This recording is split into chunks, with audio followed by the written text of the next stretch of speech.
কিরে কি করছিস? চিকেন করছি। আজকের মেনু চিকেন আলু দিয়ে, এই দেখ আলুটা ভেজে রেখেছি আর এখানে চিকেনটা ভাজতে দিয়েছি। ঠিক আছে, এবার আমি রান্নাটা কেমন করে করছি দেখ। ঠিক আছে, চিকেনটা ভাজছি সুন্দর করে, চিকেনটা ভেজে নেবো ফার্স্টে। ঠিক আছে, লাল লাল করে। হ্যাঁ না, লাল লাল করে না, একটু ভাজা ভাজা করে নেব, তারপর আমি আবার দেখাচ্ছি কিরমভাবে করবো। দাঁড়িয়ে দাঁড়িয়ে দেখ, এখানে মাংস আলু সব ভাজা হয়ে গেছে, এদিকে আমার তেল গরম হয়ে গেছে। এবার এর মধ্যে আমি দিয়ে দিচ্ছি গোটা গরম মশলা।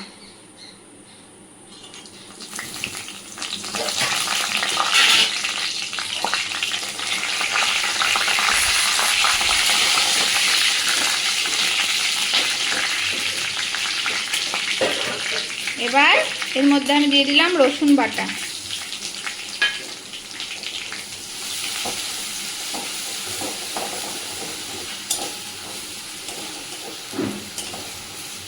আচ্ছা, রসুনটা একটু ভাজা ভাজা হয়ে গেছে, রসুনের কাঁচা গন্ধটা চলে গেল। এবার আমি এর মধ্যে দিয়ে দিচ্ছি কুচিয়ে রাখা পেঁয়াজ।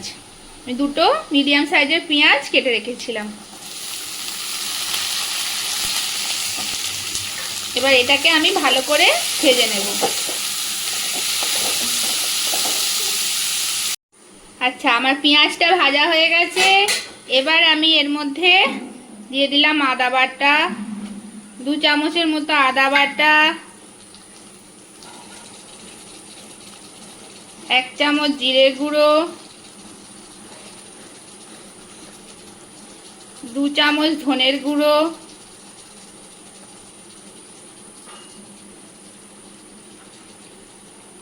পরিমাণ মতো হলুদ গুঁড়ো,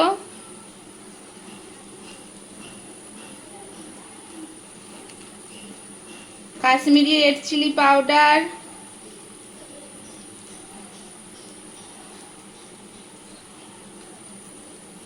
পরিমাণ মতো নুন,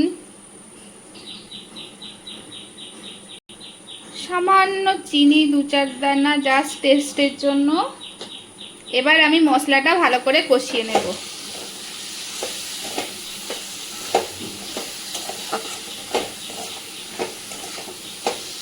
মশলাটা ভালো করে কষিয়ে এর মধ্যে আমি এবার দিয়ে দেব কুচিয়ে রাখা 2টো টমেটো।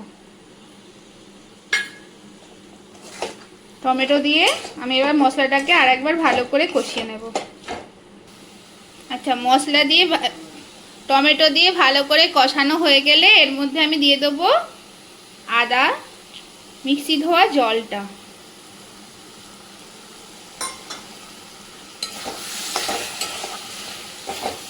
একটু নেড়ে চেড়ে এবার আমি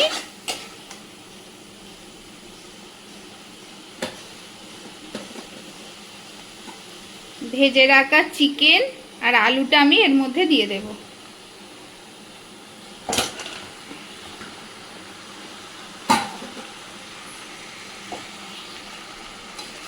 দিয়ে ভালো করে কষিয়ে নেব।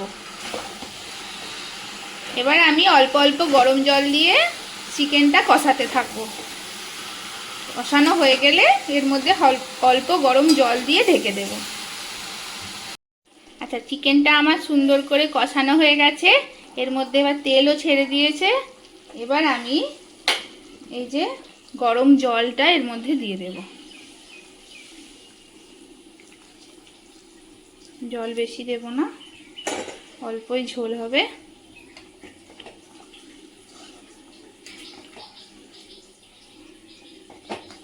ব্যাস,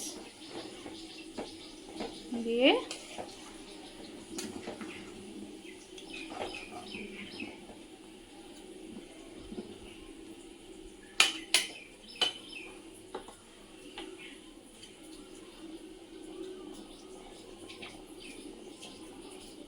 গরম জল দিয়ে এবার এটা 20 মিনিট ফোটাতে দেবো, তাহলেই আমার চিকেন রেডি।